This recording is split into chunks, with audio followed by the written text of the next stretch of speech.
Will Sunita Williams return to Earth?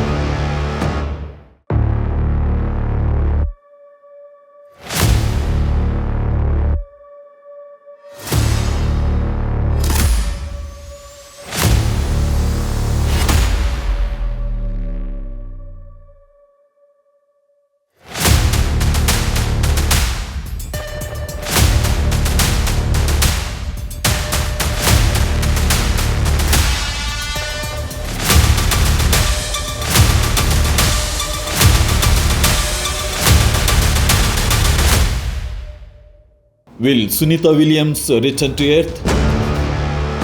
Welcome to the Hidden Folder.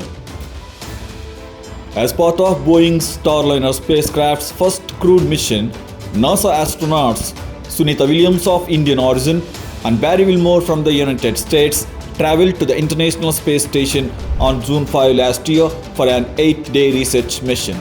However, even after 8 months, they have not yet returned to Earth. How are they doing on the ISS? How is their health condition? Did NASA learn a lesson from the 2003 Kalpana Chawla disaster? In this article, let's explore NASA's efforts to safely bring them back to Earth. Sunita Williams is an American citizen of Indian origin.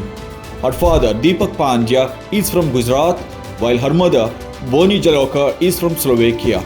In 1998, she was selected as an astronaut by NASA and made her first space journey as a flight engineer on the STS-116 mission on December 9, 2006. She set a record as the second woman of Indian origin to travel to space after Kalpana Chawla. During this mission, she spent 195 days on the ISS until June 22, 2007. ISS stands for the International Space Station. It is located 400 kilometers above the Earth.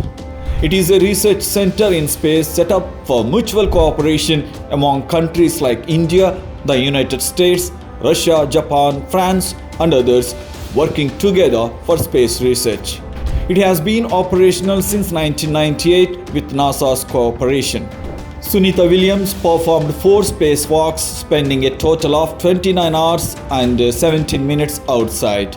Similarly, she set a record by participating in the Boston Marathon while running 26.2 miles on the ISS treadmill. She safely returned to Earth on June 22, 2007. She undertook her second space journey for 127 days from July 14 to November 18, 2012. During this mission, along with Sunita Williams, Russian astronaut Yuri Malachenko and Japanese astronaut Akihiko Hoshide entered space aboard the Russian spacecraft Soyuz TMA-05M. During this mission, she performed 3 spacewalks, bringing her total to 7 spacewalks, spending 50 hours and 40 minutes walking in space, setting a record. She stayed connected to her Indian roots during her space journeys by carrying the Bhagavad Gita and a Ganapati idol into space.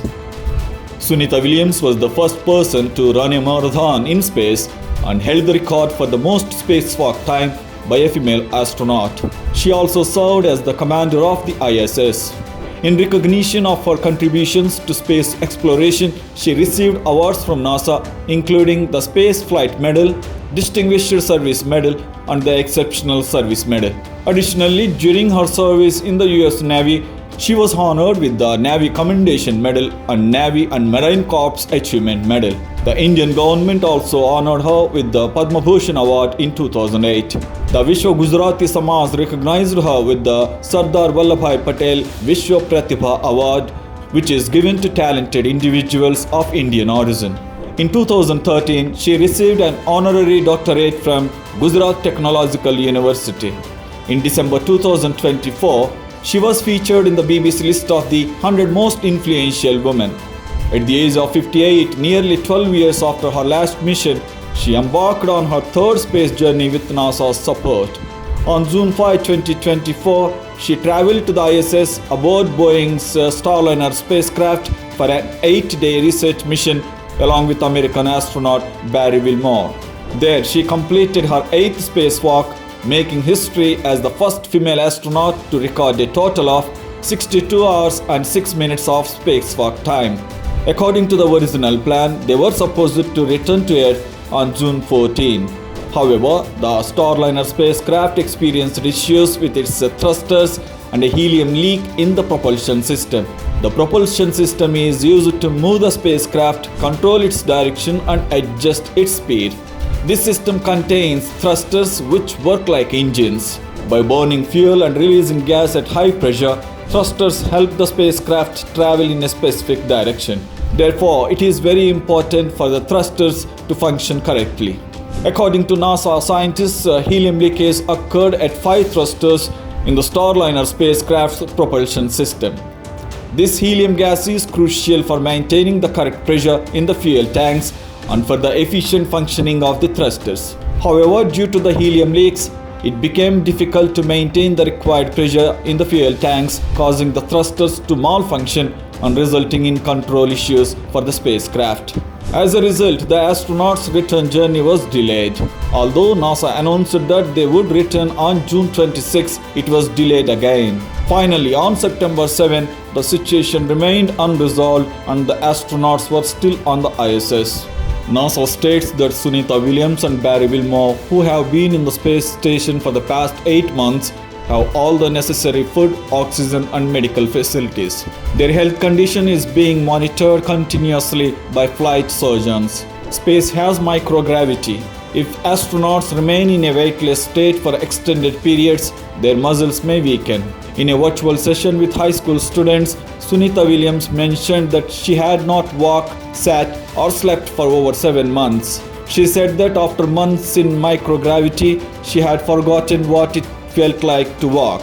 NASA made several attempts to resolve the issue with the Starliner and bring the astronauts back to Earth, but they were unsuccessful. Eventually, the responsibility of safely bringing them back was handed over to SpaceX, a company owned by Elon Musk. At the same time, NASA announced a cash prize of $1.7 million for those who came up with good ideas to rescue astronauts trapped in space during such critical situations. In March 2025, the SpaceX Crew 9 mission rocket will be heading to bring Sunita Williams and Barry Wilmore, who are stranded at the ISS, safely back to Earth. Let's hope for their safe return. For more such videos, please subscribe Hidden Folder YouTube channel.